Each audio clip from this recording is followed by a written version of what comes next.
Michael Wallace was 38, a night mechanic who kept his life simple and expected his body to hold up.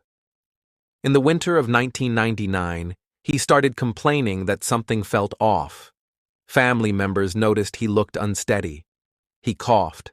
At times, his face and hands looked swollen, like he was holding water. People urged him to see a doctor, but he worked, he slept, and he kept saying he'd be fine. He wasn't. In early 2000, Michael collapsed and died. Physicians told his wife, Stacey, it was a heart attack. Michael's sister wasn't satisfied and pushed for an autopsy, but Stacey refused. The death was filed away as sudden and natural, and the family was left with grief and a nagging sense that the explanation was too neat. Stacey moved forward. She met David Castor through work and married him in 2003. David owned an air conditioning installation and repair business, and Stacey became his office manager, the person who handled bills and paperwork and knew what policies existed and who was named on them. They lived in Liverpool, outside Syracuse, in a house where routines mattered. Stacey brought 2 daughters into the marriage, Ashley and Bree. David had a son from a previous marriage. To neighbors, it looked like a blended family settling into the everyday. In the summer of 2005, that everyday began to buckle. David and Stacey argued, and Stacey told others he seemed depressed. One afternoon in August, she called the Onondaga County Sheriff's Office and reported that David had locked himself in their bedroom after a fight and hadn't been seen or heard from for about a day.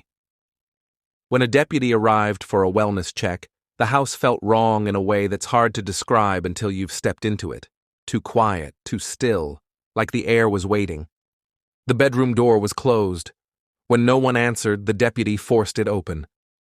David Castor was dead inside. Near him were 2 objects that seemed to announce the cause before anyone spoke it out loud: a container of antifreeze and a half-full glass of bright green liquid. Stacey's reaction was loud and immediate, insisting he wasn't dead even as the room told a different story.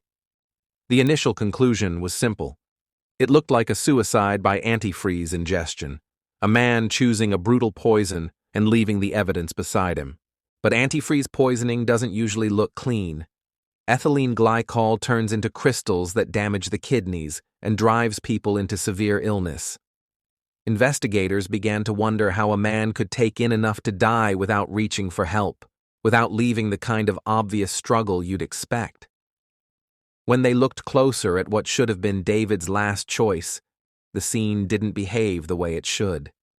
The autopsy brought the case into sharper focus. David's body showed findings consistent with ethylene glycol poisoning, including the characteristic crystals in the kidneys. Detectives went back through the home with a different question in mind. Not why he would do this, but how it could have been done to him. They searched the kitchen and the trash. In the garbage, they found a turkey baster that carried David's DNA at the tip, and testing connected it to ethylene glycol. It was a kitchen tool that suggested force feeding, not a choice made freely. That discovery changed how detectives looked at the woman standing beside them, rehearsing grief and repeating the same explanation. And it changed how they looked at the earlier death that had always been treated like bad luck. Stacey had requested that her husbands be buried side by side in a rural cemetery. Detectives watched, waited, and took note that she never visited. As the evidence built, they took the step that could turn suspicion into proof. In September 2007, investigators had Michael Wallace's body exhumed.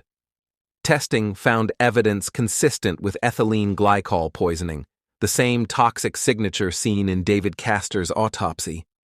By then, Ashley Wallace was old enough to understand what was happening, understanding in the way that hurts. She had been 12 when her father died, too young to challenge adults, old enough to feel the hole it left. Now, as she started college, investigators approached her and told her the truth. Her father had not died naturally. He had been murdered. Ashley called her mother, crying, looking for something solid to hold on to, and Stacey's voice on the phone sounded steady enough to guide her back home. Stacey invited Ashley to the house in Liverpool for a drink together.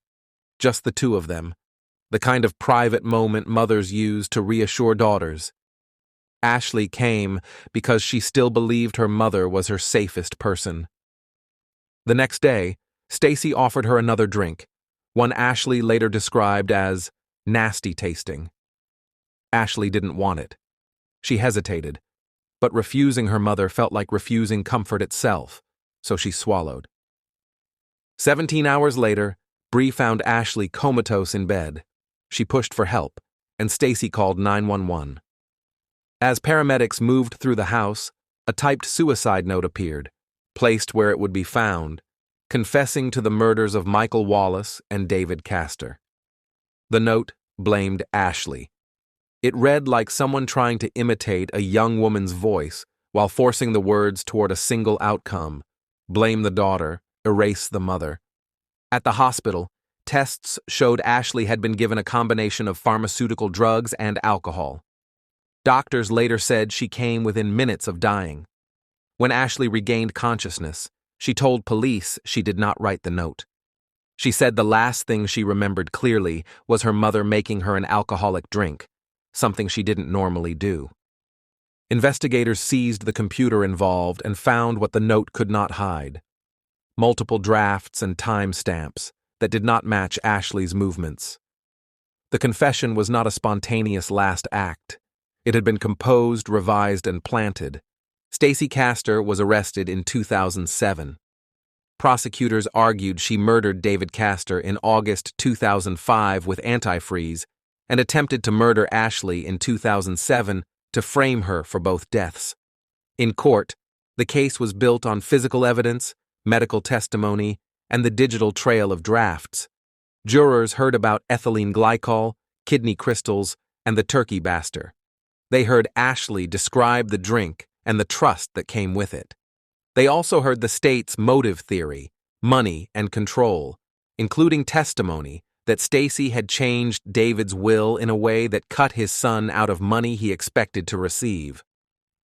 On February 5, 2009, Stacey Castor was convicted of second-degree murder for David's death and attempted murder for what she did to Ashley. She was sentenced to 51 years to life in prison. For Ashley, the verdict didn't restore what had been taken. It only named it. Her father and her stepfather were gone, and the person who had offered comfort was the one who had delivered poison inside her own home. Stacey Castor died in prison on June 11, 2016, later determined to be a heart attack. The case lived on because it was so ordinary on the surface: marriage, family, a house in the suburbs, and because the violence was delivered through the most intimate doorway there is: trust. Thank you for listening to The Lantern's Tale. Subscribe for more true stories, if you dare.